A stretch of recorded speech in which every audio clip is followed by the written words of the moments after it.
belajar sambil kita lihat ibadat kita ala hadiyah wa ala kulli solihah. Kita sama-sama mengirimkan suatu Fatihah khususnya kepada pembantu imam Masjid Al-Istiqomah ini telah pulang ke Rahmatillah tadi, yaitu Haji Al-Ghazali bin Satar, telah dikumpulkan tadi setengah hari, dan juga kirimkan Fatihah kepada Al-Marhumah Hajijah binti Sulaiman. Semoga Allah jadikan kubur mereka salah satu kebun dari kebun syurga, dan juga kepada kedua orang tua kita yang sudah berada di alam arwah, dan doakan anak-anak kita semuanya semoga menjadi anak yang soleh dan solihah ala hadhihi niyyah wa ala kulli niyatin salihah. إلى حضرة النبي المصطفى سيدنا محمد صلى الله عليه وسلم وعلى آله وأصحابه وذرياته وإخوانه من الأنبياء والمرسلين والملائكة المقربين صلوات الله وسلامه عليه وعليهم أجمعين، وإلى حضرة آبائنا وأمهاتنا ومشايخنا ومعلمينا وذوي الحقوق علينا، ولمن أوصانا بالدعاء، ولجميع المسلمين والمسلمات والمؤمنين والمؤمنات الأحياء منهم والأموات، وخصوصا إلى روح المرحوم قدس الله سره ونور ضريه وأسكنه في الجنة. شيء لليل وهو الفاتحة. أعوذ بالله من الشيطان الرجيم. بسم الله الرحمن الرحيم. الحمد لله رب العالمين الرحمن الرحيم مالك يوم الدين. إياك نعبد وإياك نستعين. اهدنا الصراط المستقيم صراط الذين أنعمت عليهم غير المغضوب عليهم ولا الضالين.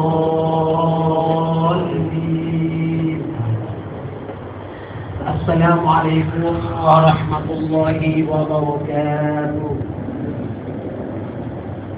بسم الله والحمد لله والخير والشر بمشيئة الله. بسم الله خير الأسماء في الأرض وفي السماء. بسم الله الذي لا يضر مع اسمه شيء في الأرض ولا في السماء وهو السميع العليم.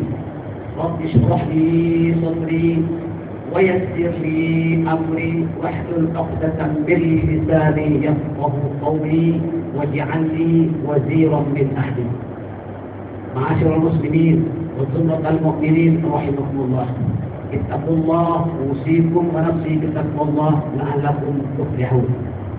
Saya mengajak semua hadirin hadirat sekalian untuk terus memperjuangkan kita untuk menjadi orang yang bertakwa kepada Allah.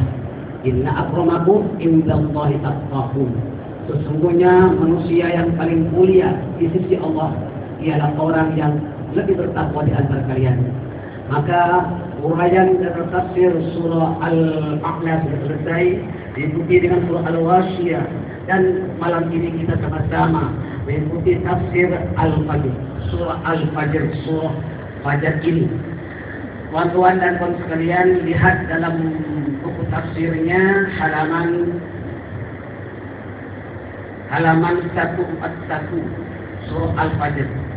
Surah Al-Fajr adalah surah yang tergolong dalam surah Makkiyah, yaitu surah yang diturunkan di Makkah sebelum Nabi hijrah ke Al-Madinah Al-Munawwarah.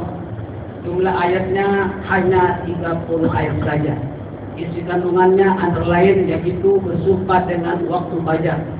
Karena waktu fajar itu adalah waktu yang istimewa dibandingkan waktu-waktu yang lain, yang berkaitan dengan surah Al-Isra ayat ke-78. Kemudian Allah mencela orang-orang yang tidak membelanjakan hartanya di jalan Allah. Nah, Allah mencela orang-orang yang apabila dia dalam keadaan senang, dia pun berdoa sepi.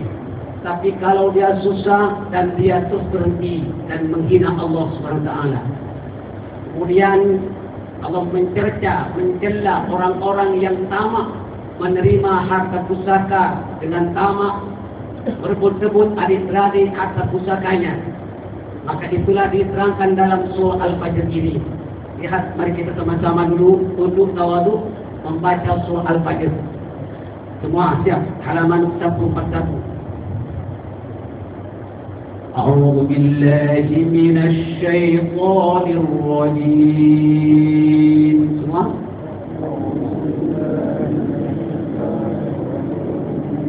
baca ayat jangan berada. Bismillahirrahmanirrahim. والقدر وليال عشر والشفع والوتر والليل إذا يسر هل في ذلك قسم لذي حجر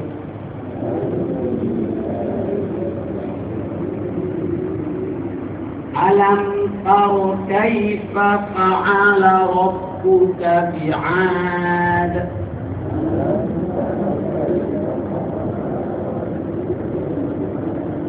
إرم ذات العماد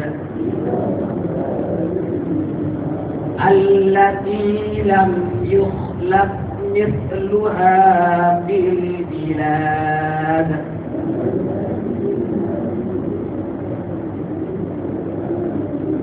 وثمود الذين جابوا الصخر في الواد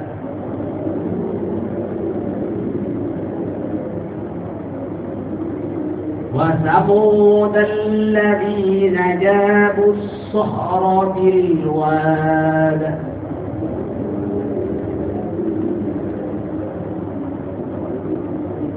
وفرعون في الأوتاد الذين طغوا في البلاد فأكثروا فيها الفساد فصب عليهم ربك سوط عذاب إن ربك لبالمرصاد فأما الإنسان إذا ما ابتلاه ربه فأكرمه ونعمه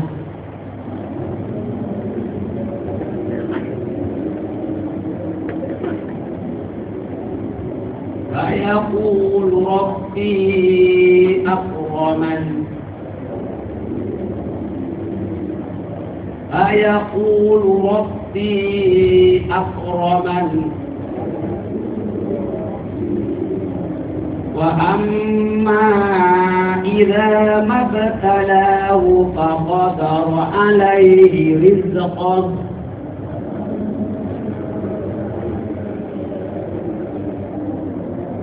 فيقول ربي أهانن كلا بل لا تكرمون اليتيم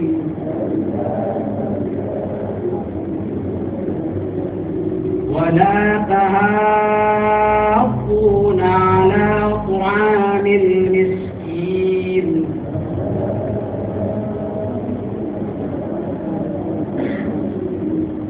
ولا تحاضون على طعام المسكين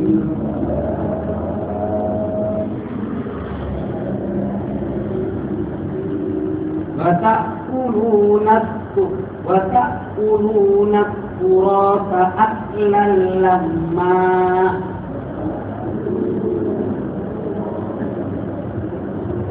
وتحبون المال حبا جما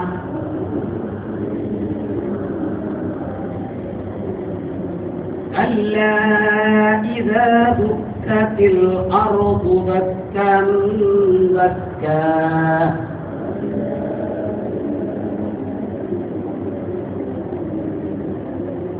وجاء ربك والملك صفا صفا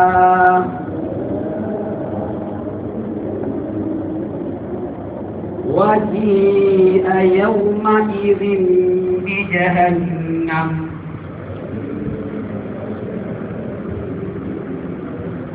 وجيء يومئذ بجهنم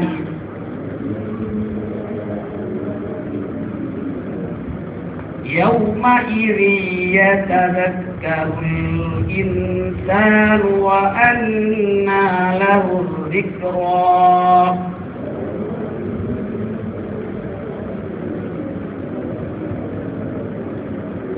يقول يا ليتني قدمت لحياتي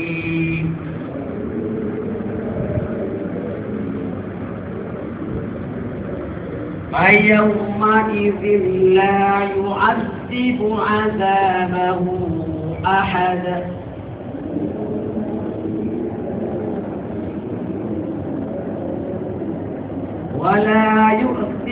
ولا يؤثق وثاقه أحد يا أيتها النفس المطمئنة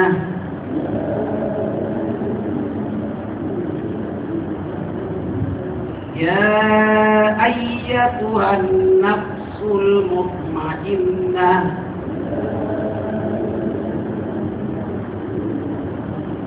ارجعي إلى ربك راضية مرضية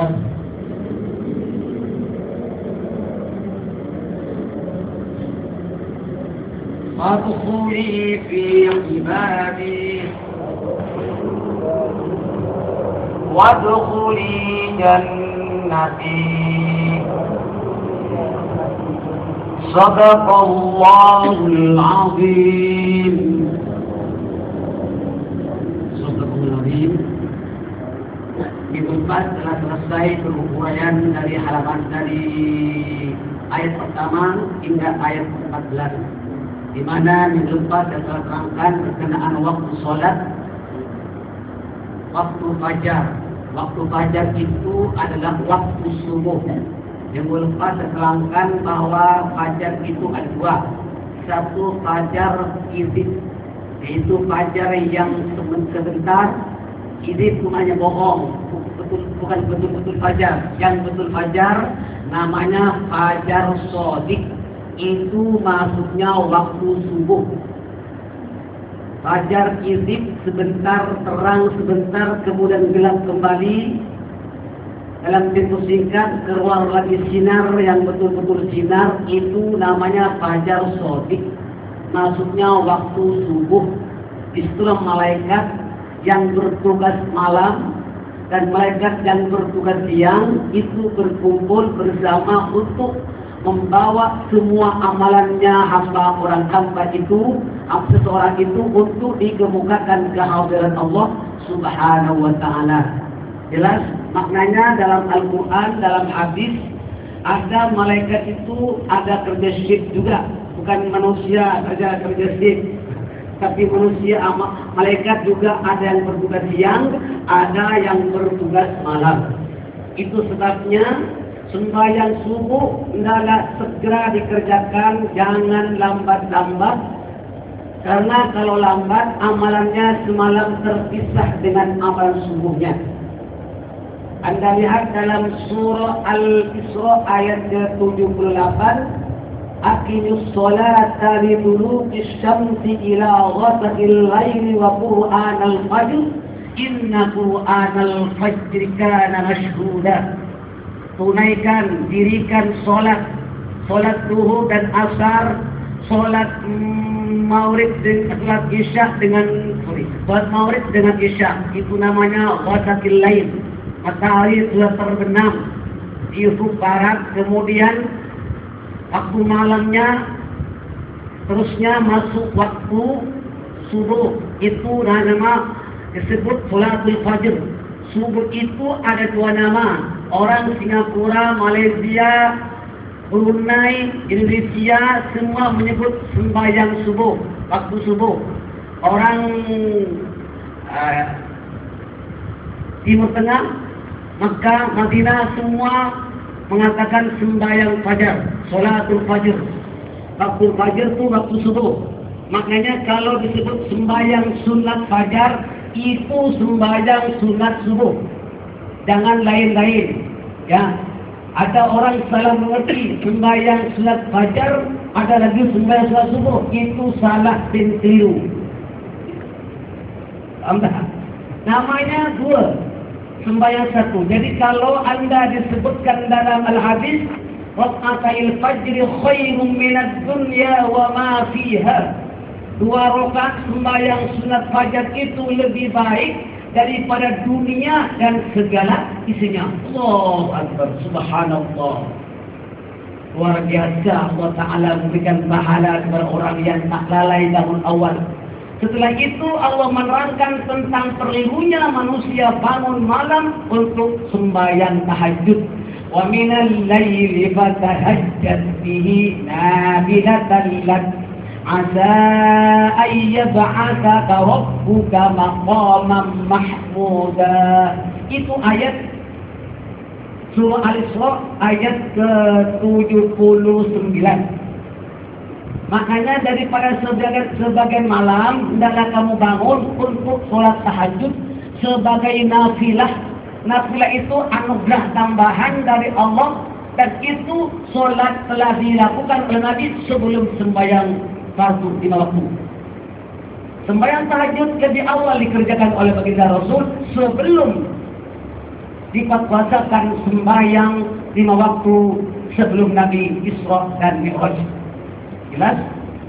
Jadi kalau kita ingin sehat walafiat, selamat dari serangan penyakit berat, maka jangan tinggalkan sembahyang malam. Itu kelaziman orang-orang ulama-ulama zaman nabi-nabi, para sahabat, para tabi'in, tabi'in sampai kepada ulama al-mutaqaddimin dan ulama al-mutaakhirin. 2 minggu lalu diterangkan kalau kita mau lanting bagaimana Bu? Mandi sebelum subuh. Mandi sebelum subuh itu mengurangkan berat badan. Itu kelaziman orang zaman-zaman dahulu. Sering-sering berjalan kaki. Itu amalan Rasulullah SAW. Jangan lupa sembahyang tahajud itu amalannya nabi-nabi. Dan bahkan Nabi wajib mengerjakan sembahyang qiyamul lail, salat tahajud walau bi ruk'atin. Sallu bil lail walau bi ruk'atain. Sembahyanglah kamu waktu malam walaupun 2 rakaat. Tapi yang normal Nabi telah memberikan contoh kepada umatnya 8 rakaat 2. Kalau mazhab Imam Hanafi sembahyang witir itu wajib, mesti buat. Maka ada orang Imam Hanafi mengerjakan sembahyang Isya langsung witir. Dan witir kita tetap tinggalkan. Syafi'i mengatakan itu muakkadah. Hanafi wajib sembahyang witir itu. Tak sempurna salat Isya-nya kalau tidak ada witir. Berikut tahajud, tidak ada perselisihan mana malam lahar. Hanafi, Maliki, Syafi'i, Hambali semua bersepakat sembahyang tahajud itu penting. Jadi kalau ada qiyamul lail, ada grup-grup dakwah-dakwah, tak boleh hanya bual-bual di masjid sembahyang tahajud. Dan itu zikir kepada Allah. Itu adalah merupakan Al-Quran dan Al-Hadis Sahih yang mengatakan demikian. Baik, sembahyang fajar sangat penting sekali. Baik, kita kemukakan berkenaan tentang ayat ke 15. Fa'ammal insanu idza mabtalahu rabbuhu fa'akramahu wa na'amahu fayaqulu rabbi akraman. Ayat ke 15. Maknanya apa? Maka adapun manusia, apabila Tuhan mengujinya, lalu memuliakannya dan memberinya kesenangan hidup, maka dia berkata, Tuhanku telah memuliakan aku. Badan sehat, income banyak, tempat tinggal selesa, transport besar. Wah, Tuhan beri aku kesenangan, kemuliaan.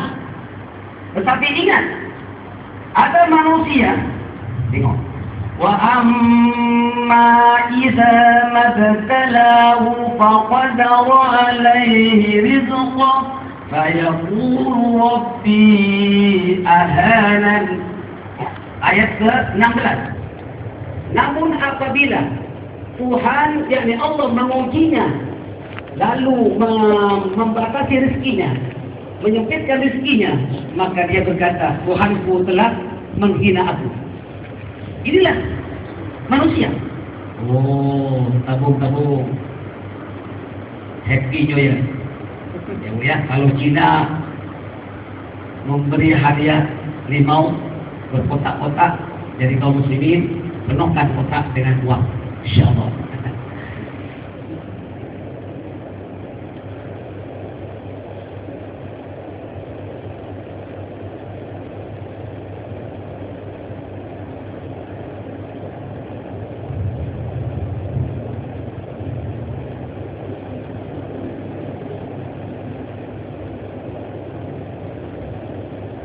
Jadi Allah Subhanahu wa taala menyalahkan orang yang mengatakan bahwa kekayaan itu adalah suatu kemuliaan dan kemiskinan adalah suatu kehinaan, seperti yang terdapat dalam ayat ke-15. Orang seperti ini tanggapan salah. Maksudnya kalau orang kaya itu yang mulia, dia hormat, dia punya pangkat, dia hormat oleh orang ramai. Dia punya harta, semua orang berdiri bangun. Tapi setelah ada orang miskin, dia tidak hormat diri, orang hina, orangnya susah. Masjid pun selalu pergi masjid, tapi semakin susah. Aku tak pergi masjid, tapi aku alhamdulillah biwa. Salah itu pandangan. Sebetulnya Allah Ta'ala menyangka itu ujian. Ujian itu bukan kemiskinan saja, tetapi kekayaan, pangkat, semua itu ujian dari Allah Subhanahu wa taala. Kemiskinan ujian, harta benda ujian, bukan anugerah. Kalau Anda punya kekayaan lalu tidak diberikan zakat, tak dikeluarkan zakatnya, dan tidak memberi santunan kepada fakir miskin dan anak yatim, Anda akan disita oleh Allah Subhanahu wa taala nanti dari kiamat. Allah. Coba bayangkan. Jadi jangan menganggap orang yang tak punya apa-apa hanya selai baju saja, tapi darinya licin karena sujud kepada Allah, mukanya jernih karena berkat tahajud, berkat wudu kepada Allah. Dialah yang mulia di sisi Allah Subhanahu wa taala, walaupun tidak mempunyai kemewahan. Betul Bu? Jangan menganggap orang kaya itu mulia, jangan, belum tentu mulia di sisi Allah Taala. Dan jangan Anda menyangka orang-orang yang duduk-duduk, orang yang hanya berpikir saja, tidak punya apa-apa. Pergi masjid jalan kaki, ada naik basikal, ini orang Cina tidak punya apa-apa. Kenapa? Dia lebih mulia kadang-kadang daripada orang kaya. Ini yang dimaksudkan dalam ayat ke-18. Baik, kita ingat lagi. Sedangkan kamu, ayat ke-19.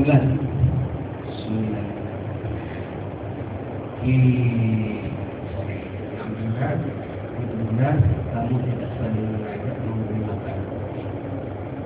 Wa amma idza mabtalahu faqadara alaihi rizqahu fayaqulu rabbi ahanan.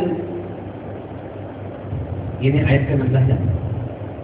Namun apabila Tuhan menguji lalu membatasi rezekinya yang rezeki sempit, maka dia berkata, Tuhanku telah menghina aku. Tidak. Kadang-kadang kita kena tuang kerja, gaji dikurangkan, itu ujian. Apa kita mesti tamat? Apakah kamu bersyukur ketika gaji belum dipotong? Sekarang dipotong? Waktu kerja kamu tak bersyukur, setelah pulang kerja baru mengatakan Tuhan ini aku. Salah, itu ujian dari Allah Subhanahu wa taala. Berikut yang ke-17. Ya. Yang ke-17.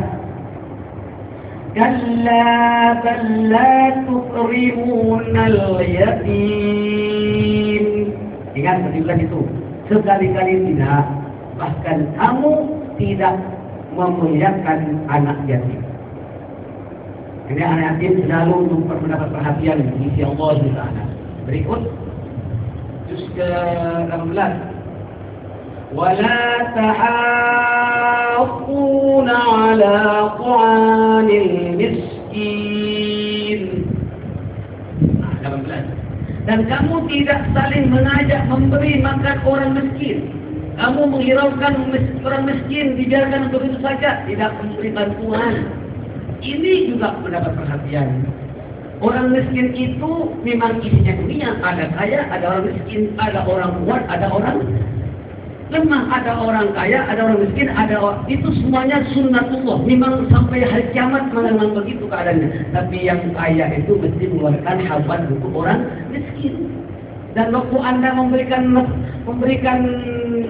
hadiah ataupun belanja santunan kepada fakir miskin itu, jangan diungkit, jangan dibangkit, tetap kamu memuliakan. Nah, baik. Sedangkan yang kedua, wa ta'kuluna turasa aklan lamma. 16 itu. Sedangkan kamu makan harta warisan dengan cara mencampur baurkan, mencampur adukkan yang halal dengan yang batil, yang hak dengan yang batil, yang haram dengan yang halal. Adik-beradik banyak. Mak bapak dia kumpul dengan anak yang satu ini, hartanya banyak. Kemudian emasnya banyak, uangnya, simpanannya banyak. Meninggal, inna lillahi wa inna ilaihi raji'un. Satu hari berkumpul penyembahyang jenazah, 2 hari baca tahlil, 3 hari, 1 minggu, 1 bulan kumpul nak bagi hasil. Itu biasalah. Hanya uang CPF-nya, hanya uang pampasannya, hanya uang insurannya, hanya uang simpanannya, banyak ditanya semua. Nah, itu berkumpul adik-beradik, mengadakan satu meeting ataupun musyawarah antara semua ahli warisnya, yang satu-satu semua telah diatur oleh Allah dalam Al-Quran. Berapa bahagian. Sekarang semua orang pandai masalah mengira uang itu, tak usah bicara panjang-panjang. Namun sekarang sampai pakai lawyer. Kemudian macam-macam lagi. Ada yang menyembunyikan cincin emasnya, konon kenang-kenangan. Tak bilang kepada adik-beradik. Emas-emas yang bagus-bagus disimpan, disembunyikan, tidak disiarkan, tidak dideklar, tak disiarkan kepada adik. Itulah yang disebutkan amaun, yang terlalu tamak sangat kepada harta.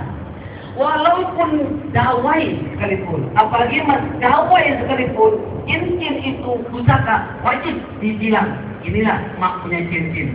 Katakanlah ada mak pakai dawai itu ya.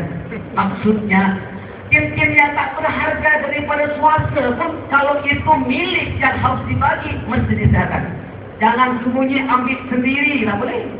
Apalagi uang yang banyak disimpan di bank, di post office-nya, semua disembunyikan, tak bilang. Itulah yang disebutkan haram. Kamu nak ambil bagian tengah lain, bagian pinggir lain, sembunyi lain. Itu namanya yang disebutkan dalam ini, tamak betul kau ini. Aku mak sakit kau tak tengok. Bapak tergestikan kau tak peduli. Kalau mak mati, mula-mula innalillah, lama-kelamaan alhamdulillah. Macam mana?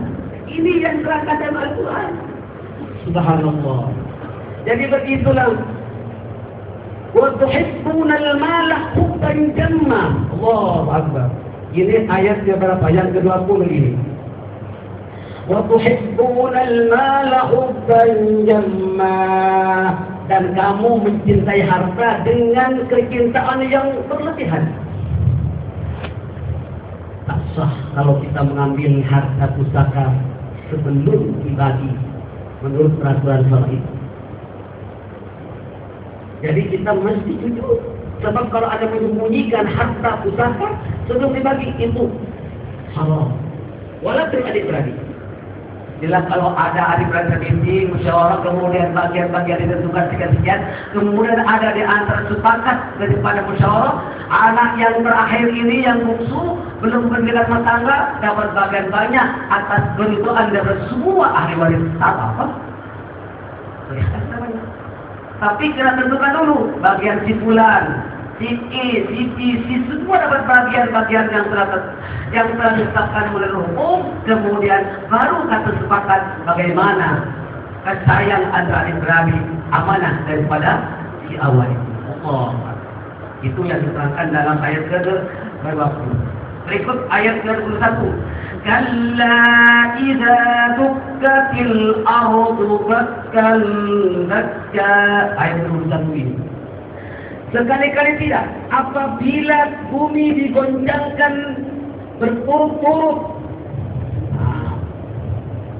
Ya, bumi digoncangkan maknanya dasar gunung keluar api dan seterusnya, itu namanya tsunami lah, gempa bumi lah, gunung meletus lah, macam-macam terjadi. Orang bilang bencana alam. Coba, bagaimana? وَجَاءَ رَبُّكَ وَالْمَلَكُ صَفًّا صَفًّا. Ayat ke-22. Dan datanglah Tuhanmu dan malaikat berbaris-baris. Ini sudah dalam mahkamah Allah di padang mahsyar, malaikat semuanya pun takut. Malaikat takut, bagaimana manusia? Malaikat itu berbaris-baris tanpa ada komando, ada perintah dari Allah, dia tidak akan bergerak. Juga di dalam surah An-Nazi'at ayat ke-11 ayat sudah diterangkan juga. Yauma yaqumu ruhu wal malaikatu saffan saffan la yatakallamun. صفا صفا لا يتكلمون إلا من أذن له الرحمن وقال صوابا. Mereka pun tak boleh berkata apa-apa, melainkan dengan izin Allah baru berkata. Ini malaikat bagaimana manusia punya usahanya. Jadi itu semua berbaris untuk Allah Azza wa Jalla. Kemudian bagaimana dari kiamat? وَجِيءَ يَوْمَئِذٍ بِجَهَنَّمَ يَوْمَئِذٍ يَتَذَكَّرُ الْإِنسَانُ وَأَنَّى لَهُ الذِّكْرَى. Ayat ke-23. Dan pada hari itu diperlihatkan neraka Jahannam. Pada hari itu sadarlah manusia, tetapi tidak berguna lagi. Kesadaran keinsapan benda itu sudah tidak berguna lagi. Kenapa? Sudah tidak ada apa-apa lagi, keputusan Allah saja. Tunggu saja keputusan Allah Subhanahu wa taala. Berikut yaqulu ya laitani qaddamtu li hayati. Dia berkata, alangkah baiknya sekiranya dahulu aku waktu hidup melakukan kebaikan, bersedekah dan macam-macam lagi.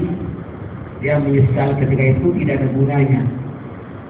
La yu'adzibu 'adzabahu ahad. 25. Maka pada hari itu tidak ada seorang pun yang mengadab seperti adabnya yang sangat pedih. Wala yuthiqu wathaqahu ahad. 6. Dan tidak ada seorang pun yang mengikat seperti ikatannya. Ya ayyatuhan nafsul mutmainnah. Ayat ke-27. Wahai jiwa yang tenang, nafsu mutmainnah, irji'i ila rabbiki radiyatan mardiyah. Itu ayat ke-27 yang tadi itu daripada asbabun nuzulnya daripada Buraidah radhiyallahu an. Sahabat Nabi menerangkan bahwa ayat ini ditujukan kepada Hamzah radhiyallahu an yang gugur sebagai syuhada di perang Uhud. Hadis ini riwayat Ibnu Abi Hatim dan dalam kitab tafsir Ibnu Katsir. Maknanya ada kaitan dengan kewafatan Sayyidina Hamzah sebagai panglima perang dalam syuhada Uhud yang semuanya berjumlah 70 syuhada. Satu yang sangat Nabi sayangi adalah pamannya sendiri, yaitu panglima perang Sayyidina Hamzah bin Abdul Muttalib. Tapi Nabi tak bertindak. Walaupun Bashi itu orang Habsyi, orang berkulit hitam yang disuruh oleh majikannya yang bernama Hidun. Perempuan itu menyuruh kepada Bashi, Bashi, kau bunuhlah Hamzah itu. Nanti aku berikan kau hadiah. Aku bebaskan engkau daripada belenggu hamba saya. Ya, dibunuh. Hamzah dimakan hatinya. Kemudian bertahan berapa tahun? Sayyidina Bashi itu masuk Islam. Mengucapkan 2 kalimat syahadat di depan Rasulullah sallallahu alaihi wasallam. Ya, mungkin berkatnya makan hati Sayyidina Hamzah ya apa. Kemudian bagaimana? Wahai Bashi, sampai hati engkau bunuh aku punya pakcik pamanku. Lalu diceritakan semuanya bahwa aku itu sebetulnya ya Rasulullah, saya diupah dan dijanjikan aku akan dibebaskan daripada hamba sahaya oleh itu. Jadi saya terpaksa. Tapi Nabi mengatakan, aku maafkan kau. Hebat ya? Kalau kita agak sama Nabi. Tidak ada maaf bagi ibu. Tapi Rasulullah hatinya betul-betul ibadur rahman. Lembut hatinya. Dia tidak mendendam. Ya ampun, itu banyak Allah. Jadi bersyukur. Baru Nabi tahu ceritanya begitu. Nah itu di antaranya ayat yang terakhir.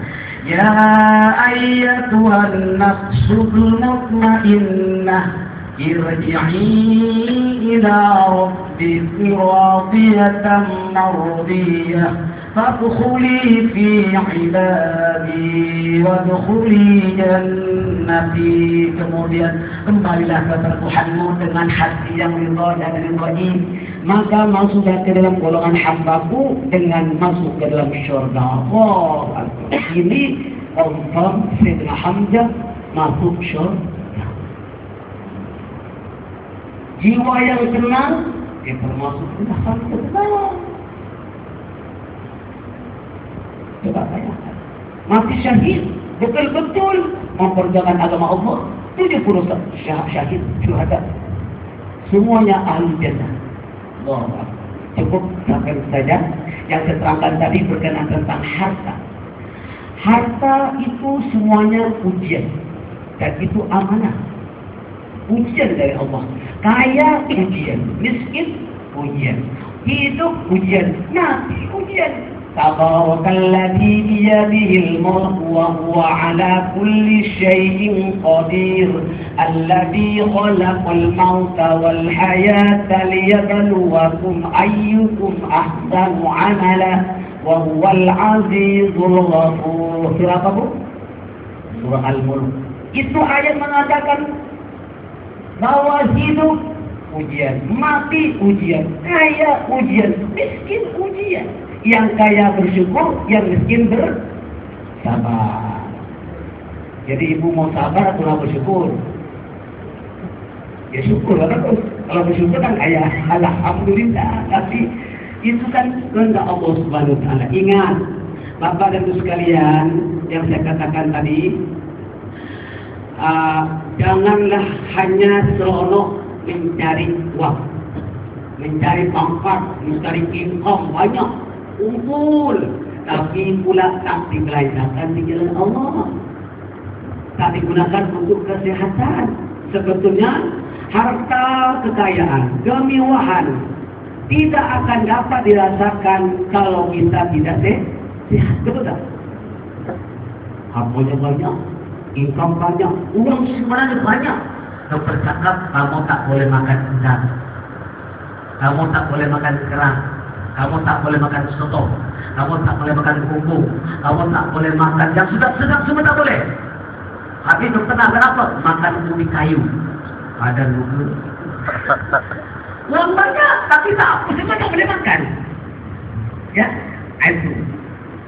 Jadi ini macam, jadi kita kesehatan perlu. Jadi kalau kita diberi Allah rezeki, belanjakan di jalan Allah. Keperluannya untuk hidup itu dapat dirasakan kalau kita sehat. Begitu juga keperluan untuk kesehatan. Kalau sakit kita kena beli dokter, pergi dokter. Kalau kita perlu obat, beli, jangan bakhil-bakhil. Ya kadang-kadang aneh juga. Ya kata peribahasa kita, bagaikan itik berenang di atas air tapi mati kehausan. Seperti ayam bertelur di atas batu mati kelaparan. Pikir-pikir dan denong-denongkanlah. Masa itik kok mati kehausan? Dia berenang di air. Tapi tak mustahil orang jualan mie siang, mie rebus, lontong, nasi lemak, dicek dokter gastrik. Padahal makanannya banyak. Masalah apa? Makan lambat. Kenapa lambat? Kejar duit. Biar customer kenyang. Kita lapar ke apa? Itu bagaikan itik berenang di atas air, mati kehausan. Betul tak? Ada tak orang jualan makanan, dokter cakap gastrik, lambat makan. Masalah apa? Layan orang. Masalah apa? Cari duit. Itu salah sendiri, betul tak? Jadi kalau kita mempunyai rezeki, manfaatkan, belanjakan di jalan Allah Subhanahu wa Ta'ala, termasuk kesehatan. Kita perlukan income untuk pelajaran, alat tulis anak-anak kita, untuk pembayaran sekolah, school fees, school bus, semuanya diperlukan itu di jalan Allah. Keperluan untuk pergi umroh, pergi haji, masuk tabung, beli kitab, beli itu, semuanya itu fisabilillah. Itu namanya memperjalankan menjalankan ajaran Allah, amanah Allah, termasuklah juga memberi santunan kepada fuqara wal masakin, orang-orang anak yatim, yang orang yang telantar, itu perlu mendapat bantuan dari kita. Nanti manusia-manusia ini yang tidak mau berderma, yang tidak mau menafkahkan di jalan Allah, nanti dari kiamat, pada hari dia mau berpisah dengan dunianya, dia terbayang-bayang ketika nazar terbayang. Jika sudah melawan jauh, malaikat maut sudah ada kat sebelah dia. Dibayangkan dalam Al-Quran surah Al-Munafikun. Surah Al-Munafikun ini dibaca hari Kamis malam Jumat. Surah Al-Munafikun menerangkan وَأَنْفِقُوا مِمَّا رَزَقْنَاكُمْ مِنْ قَبْلِ أَنْ يَأْتِيَ أَحَدَكُمُ الْمَوْتُ فَيَقُولَ رَبِّ لَوْلَا أَخَّرْتَنِي إِلَى أَجَلٍ قَرِيبٍ فَأَصَّدَّقَ وَأَكُنْ مِنَ الصَّالِحِينَ. Dalam kamu membelanjakan hartanya, sebagian harta yang Allah berikan kepada kita di jalan Allah, sebahagian di jalan Allah. Selain dipergunakan untuk keperluan hidup, untuk masjid, untuk madrasah, untuk anak yatim, untuk fakir miskin, semuanya. Min qabli ayyatiya ahadakumul maut, sebelum ajal, sebelum kematian, sebelum kiamat. Kiamat di situ bracket kematian. Maksudnya orang mati itu dah kiamat bagi dirinya. Surah Al-Munafikun ayat 10 pasti ada itu. Maknanya kematian itu kiamat. Orang yang mati dah kiamat betul dirinya. Kiamat kecil. Dan tak boleh bikin apa-apa, melainkan amalnya saja yang boleh menolong. Nanti terbayang, Fayaqul Rabbi laula akhartani ila ajalin qarib. Ya Tuhan, kenapa Engkau tak tangguhkan sebentar untuk saya bersedekah, untuk saya beramal soleh, mau pergi umrah, mau pergi haji, mau belajar agama, mau sembahyang zuhur jam 11. Saking mau cepatnya waktu gila. Pasal apa? Dia tergesa. Sana sembahyang zuhur, masuk masjid awal-awal. Mau sembahyang zuhur, sebelum masuk zuhur dah nak sembahyang. Pasal apa? Itu angan-angan saja. Nak pergi haji, nak pergi umrah, nak belajar agama, nak taubat. Dah. Tak bisa. Tak bisa. Al-Quran menerangkan, Allah Ta'ala belum mengetahui apa yang apa luar. Ini dah kita tangguhkan umurnya, ya Tuhan, tangguhkan sebentar saja untuk saya beramal soleh. Fa'astagfirullah wa aku minas sholihin. Ya Tuhan, aku nak sedekah, semua aku sedekahkan. Janjinya. Dan aku udah jadi orang yang soleh yang baik. وَلَنْ يُؤَخِّرَ اللَّهُ نَفْسًا إِذَا جَاءَ أَجَلُهَا وَاللَّهُ خَبِيرٌ بِمَا تَعْمَلُونَ. Allah akan tangguhkan umurnya kalau sudah sampai ajal. Allah Maha mengetahui segala apa yang mereka lakukan. Pertama di hadapan temu lagi 5 waktu juga yang akan tak mencukupi. Tak apalah, sebentar belajar. Allah nilai pahalanya luar biasa. Jangan penting-penting belajar, Bu. Jadi saya mengucapkan syabat kepada jemaah yang hadir malam ini, walaupun cuti masuk 4 hari, 5 hari atau berapa hari lah. Mungkin panjangan-panjangan nak makan angin dan sebagainya banyak lah. Ada yang ikut sama Happy New Year dengan tetangga, tak apa lah. Tapi yang datang sahabat, lepas saya kasih hadiah amalan pendek untuk merezeki dengan apa? Dengan hati. Ingat tak? Apa? Ya Fattahu, Ya Alim, Ya Sami'u, Ya Basir. Ya Fattahu, Ya Alim, Ya Sami'u, Ya Basir. Ingat tak? Semua? Ya Fattahu, Ya Alim. Ya Fattah, hai Tuhan yang membuka segala pintu yang tertutup.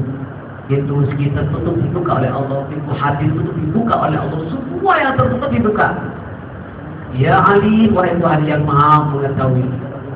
Kemudian yang ketiga, Ya Sami, wahai Tuhan yang Maha mendengar. Ya Basir, wahai Tuhan yang Maha melihat. Ya Fattah, Ya Ali, Ya Sami'u, Ya Basir. Semua. Ya Fattahu, Ya Alim, Ya Sami'u, Ya Basir. Ya Fattahu, Ya Alim, Ya Sami'u, Ya Basir. Tulis namanya yang mengijazahkan yang pertama. Yang mengijazahkan itu yang pertama Asy-Syaikh Muhammad Ismail bin Zim Al-Yamani,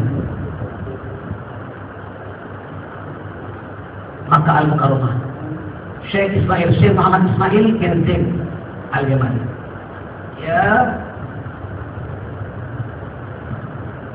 Ya Fattah, Ya Fattah,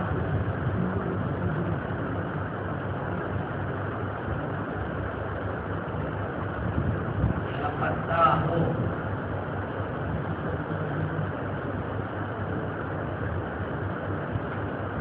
Ya Alim,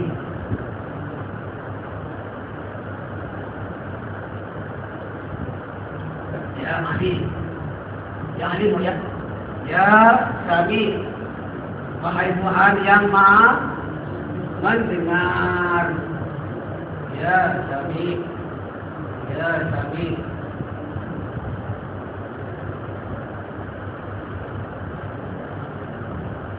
Ya Sami'u, Ya Basir, Ya Basir.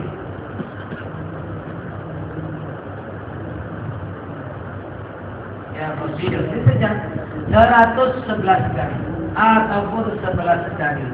Kalau Maulid 11 kali bersolat, ataupun kalau lebih mantap 111 kali. Yang kedua, kami terima daripada Syekh Muhammad Muhammad Rafi'i Baydawi, seorang pengasuh pondok pesantren yang tidak sedikit jumlah santrinya. Terima daripada Syekh Muhammad Rafi'i Baydawi, pengasuh pondok pesantren Banyuanyar di Indonesia. Santrinya beribu-ribu. Bukan senang mendapat ilmu, walaupun sebahagian daripada asal sunnah, tapi uratan ini adalah ijazah. Ya Fattahu ya Alim ya Sami'u ya Basir. Semua ya Fattahu ya Alim ya Sami'u ya Basir. Ya Fattahu ya Alim ya Sami'u ya Basir. Ya Fattahu ya Alim ya Sami'u ya Basir. Ajistukum mutlaqan bimardatillah, ajazani syaihi bimardatillah. Lahumul Fatihah. A'udzu billahi minasyaitonir rajim. Bismillahirrahmanirrahim. Alhamdulillahi rabbil alamin. Arrahmanirrahim. Malikil yaumiddin. Iyyaka na'budu wa iyyaka nasta'in.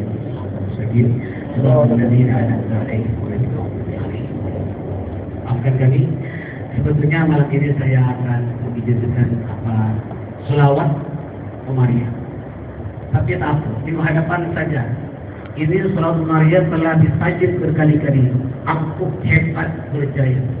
Apa saja program hidup yang paling berat hatta dihukum mati, dia belum percaya. Tapi harus dekat kepada Allah dan Rasulullah. Selawat Umariyah ada dalam buku yang berwarna putih. Boleh Anda buka. Siapa yang punya buku kitab selawat 40 selawat ini adalah buka selawat Umariyah halaman